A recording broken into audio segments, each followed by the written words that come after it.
Hey guys, I don't want to waste your time, so I'm going to get right in the video. If this video ends up being helpful, make sure to hit the like button, and if you're new, go ahead and subscribe as we'd love to have you, and let's do this. Also, super quick, I made an exotic plushie. If interested, the link's in the description. So I'm going to be teaching you how to get to the max power cap as quickly as possible, but also as simply as possible. You begin Destiny 2 at 1900. This is the base power level. Now let's go over some terms that might not be so obvious, starting with the soft cap. I'm sure you've heard of it before, and maybe you've said, what is that? Well, the soft cap is 1940. You can get to this cap by literally doing anything in the game. Strikes, Crucible, even I dare say Gambit. No matter what you do, drops will keep helping you get to 1940. Even lost sectors are a pretty decent source of blues that will keep dropping higher and higher. If you aren't a free-to-play player, your best bet is going to be playing the most recent heroic campaign. At this time of the video, that will be the Final Shape campaign. This will actually get you to 1960, exceeding the power cap. This is by far the fastest method. Next is getting to the power cap, which I'm sure you've also heard. This cap is at 1990. Now when you made it to 1940, or maybe even 1960 when you did the legendary campaign, I bet you noticed that the loot you were getting after this point was no longer dropping any higher than you already were. The reason for this is simple. Once you're at the soft cap, only powerful engrams and pinnacle engrams can get you higher. So let's go over what a powerful engram and what a pinnacle engram is. A powerful engram can drop all the way up to 1990, hence the name the power cap. Pinnacle engrams can drop all the way up to 2000, and surprise surprise, the pinnacle cap is 2000. So to continue to raise your power, you're going to want to do all of your powerfuls, and then after this, you're going to want to do all of your pinnacles. You'll notice some powerfuls will say tier 1, some will say tier 2, and some will say tier 3. The higher the tier powerful engram, the higher it'll drop based on the power level that you already are. This means that if you have a tier 1 and let's say you're 1970, it may drop in 1972, but if you have a tier 3, maybe it'll drop at 1975. Then we have pinnacle drops that will drop the highest, and they can drop all the way up to 2000. Lastly, they're prime engrams that drop occasionally as you play the game. The more you play, the more of these you'll get. So to put it simply, to go from 1940 to 1990, you have to take advantage of powerful engrams, pinnacle engrams, as well as prime engrams. And last but certainly not least, we have the pinnacle cap that is 2000. To cross 1990, you'll need to do pinnacle activities in order to raise your power. Powerful engrams are no longer going to help you at this point. Here's a list of some of the pinnacle activities that you can do.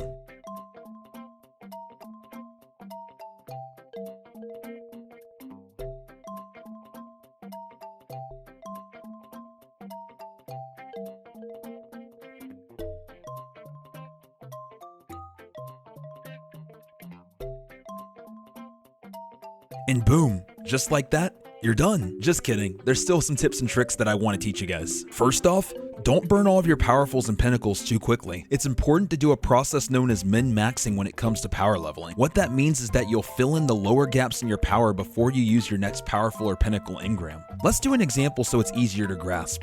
If all of my gear is 1980, but my boots are at 1978, you should not waste your powerfuls hoping for a drop to be boots. Instead, you should wait until you get some drops that are +0, or better known as at your power level, in order to fill that slot. This process is crucial for conserving engrams, and your powerfuls are going to drop higher once you no longer have that deficit in your power because of one piece of gear. Some of my favorite methods of min-maxing are with the season pass, as it'll drop gear that's at your power level, and you can choose to pick up whatever you want that you have available. There's no RNG here. Min-maxing in Legend Lost sectors is another thing I did quite a lot in my challenge video when getting to the power cap in a single day. Also, Terminal Overload actually isn't a bad choice for min-maxing, as well as Dareds of Eternity. I highly recommend you take your time and don't burn through your engrams so you get the biggest bang for your buck with your engrams. Another tip is to take advantage of your vendor tables.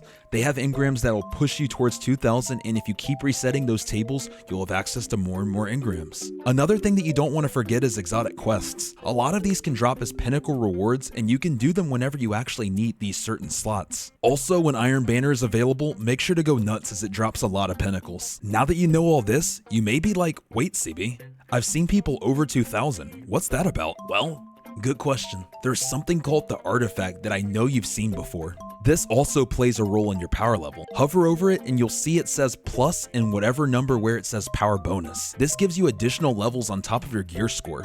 So if all of your gear is 2000 and your artifact has a power bonus of 7, then your power level is 2007. The artifact is purely experience based, so you'll level it higher and higher based on more experience that you require. For this, I recommend seasonal challenges, especially the ones that say Challenger XP+++, but all of them will help you out with this grind. Weekly bounties also do a ton, and if you're confused what I mean by these, I'm referring to Dreaming City and Cosmodrome weekly bounties. All of the bounties that say XP can help you, but the weekly ones give you the most bang for your buck. Also, some people will do moon dailies after to continue farming once they've completed everything else. Another thing that got introduced in Final Shape was Pathfinder, and this is another way of snagging some much needed XP. In theory, with the artifact system, you can take your power level as high as you're willing to sit in XP grind. This is how you see people so high in power level months and months after the season. The key to keep in mind though is that your gear power level will not go over 2000. Gear is locked at the pinnacle cap, and that's how all of this works. Lastly, if you need even more power levels and you're feeling spicy, after you've done all your powerfuls and pinnacles on one character for the week and you're tapped out until the next Tuesday weekly reset when you can do them all again,